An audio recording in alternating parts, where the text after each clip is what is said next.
Good morning, Compass Kids. Welcome to our Sunday morning program. We're so glad you're here with us today. We're excited to share with you another lesson from the New Testament. Specifically, we're going to be in Matthew chapter 23 today, and this is part one of a two-part lesson around the seven woes.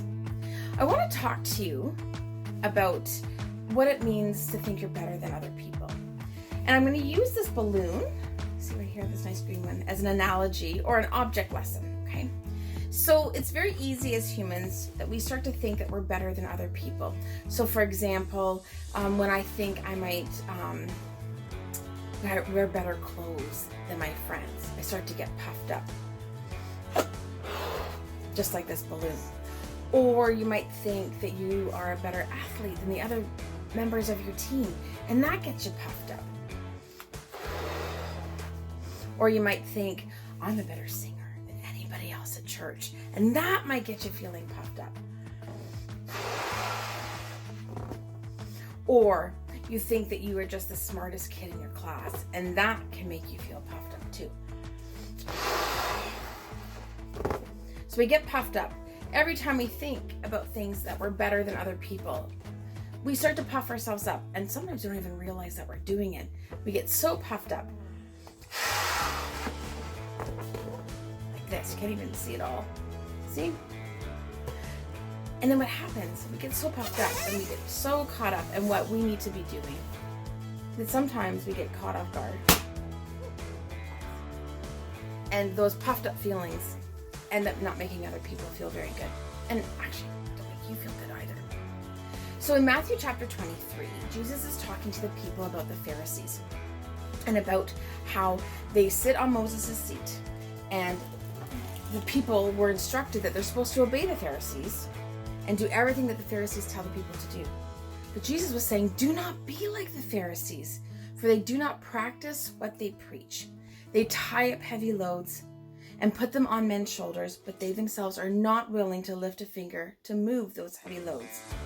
Everything they do is done for men to see. They make their garments beautiful. They love the place of honor at banquets and the most important seats at the synagogues. They love to be greeted in the marketplace and to have men call them rabbi. But Jesus was saying, don't be like them, because all they're doing is they're doing it for show. They're puffing themselves up, just like that balloon that we saw. And then what happened? It popped.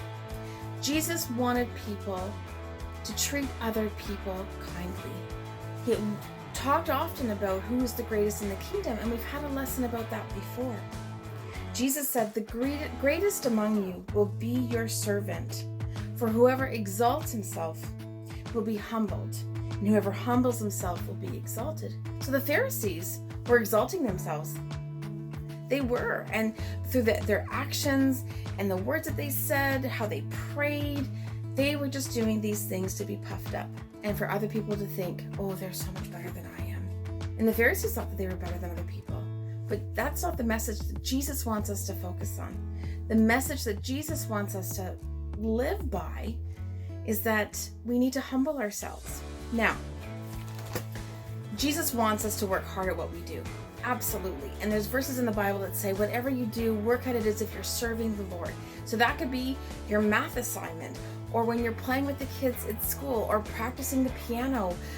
Anything that you do need to work hard at it. And you should be proud of the work that you're putting into it. But we don't want to puff ourselves up so that we come across like we're better than anybody else. Because what Jesus wants are humble servants who serve other people and who are willing to help out and put into practice the things that they're saying. So, as we end our time together this morning, think about that this week as you're talking with your friends at school. When you're doing the things that you're doing, remember, Jesus wants you to work hard. He loves you, but he also wants everyone to be humble so that we are lifting other people up, we're helping other people out, and we're doing the things that Jesus asks us to do. Thanks for coming along on this quick lesson through Matthew 23. We hope you join us next week when we finish the chapter. Have a great week. Bye. Hi Compass Kids. Wasn't that a great lesson from our Compass Kids leader? Don't forget to go into your envelopes and take out today's activity sheet. There might be some crafts, there might be some word searches, who knows? Check it out. For this month, the month of March, The memory verse is Matthew chapter 23, verse 12, and it goes like this. For whoever exalts himself will be humbled, and whoever humbles himself will be exalted. Let's do that one more time. For whoever exalts himself will be humbled, and whoever humbles himself will be exalted. And that's from Matthew chapter 23, verse 12. For the month of February, we learned Matthew chapter 22, verse 37, and it goes like this. Jesus replied, love the Lord your God with all your heart and with all your soul and with all your mind. Once again, Jesus replied, love the Lord your God with all your heart and with all your soul and with all your mind. Matthew chapter 22, verse 37. And for January, Matthew chapter 28, verse 19. Therefore, go and make disciples of all nations, baptizing them in the name of the Father and of the Son and of the Holy Spirit. Once again, Matthew chapter 28, verse 19 goes like this.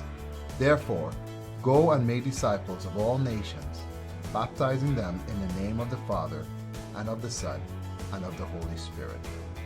So, Compass Kids, now that you know the memory verse for this month, have your parents take a video of you actually saying the memory verse and share it with us on my email, or through email to wbicstudents@gmail.com. Once again, that's wbicstudents@gmail.com.